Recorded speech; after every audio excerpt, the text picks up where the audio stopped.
Kisah tentang satu taman tema purba yang dah lama ditinggalkan, tapi masih ada bunyi kanak-kanak ketawa setiap malam.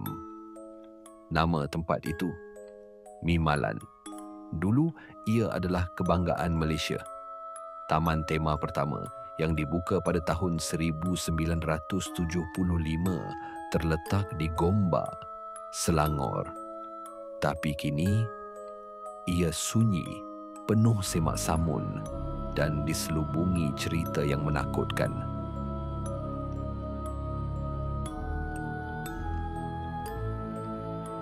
Mimalan dibina untuk menjadi taman tema terbesar di Asia Tenggara. Ada taman dinosaur, kolam renang gergasi dan kawasan rekreasi untuk keluarga. Tapi dalam diam, sesuatu mula tak kena. Beberapa pekerja melaporkan terdengar bunyi tangisan dari dalam hutan sekitar tapak pembinaan. Ada yang nampak bayangan hitam melintas antara pokok. Namun semua itu dianggap biasa. Mungkin hembusan angin atau bayang dari cahaya. Tapi semuanya berubah pada tahun 1993. Seorang pelancong asing mati dalam satu kemalangan tragik di kolam gelongsor air. Laporan rasmi kata dia tergelincir dan cedera parah.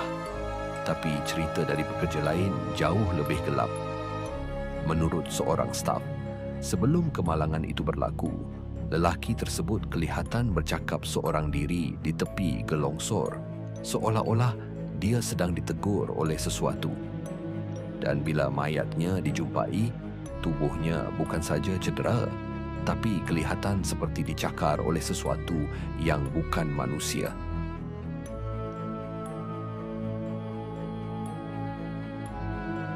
Lepas kejadian itu, makin ramai pekerja berhenti. Ada yang diganggu setiap malam. Pintu stor terbuka sendiri, suara perempuan menangis dalam tandas wanita dan patung dinosaur yang berpusing sendiri waktu malam.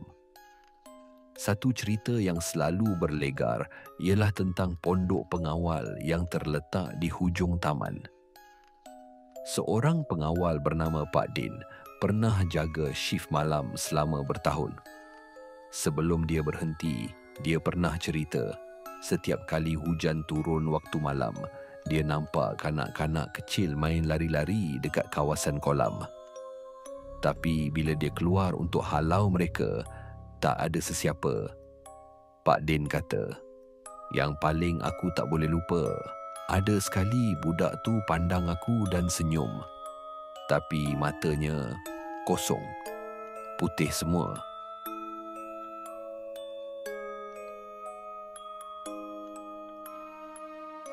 Akhirnya, pada tahun 1994,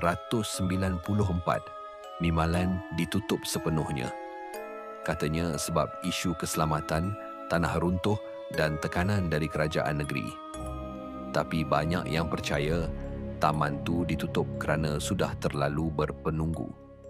Beberapa tahun kemudian, ada remaja masuk secara haram untuk explore Mimalan. Salah seorang daripada mereka dirasuk. Menurut kawan-kawannya, dia menjerit-jerit dan merangkak macam binatang sambil ulang-ulang ayat, "Kami tak pernah mati, kami cuma menunggu." Kini, kawasan Mimalan dah hampir musnah di telan alam. Tapi masih ada yang kata, kalau kau datang waktu malam, kau boleh dengar bunyi gelak tawa budak-budak dan suara lift lama yang naik sendiri. Mimalan bukan sekadar taman tema lama. Ia adalah amaran. Sesetengah tempat memang tak patut dibuka semula.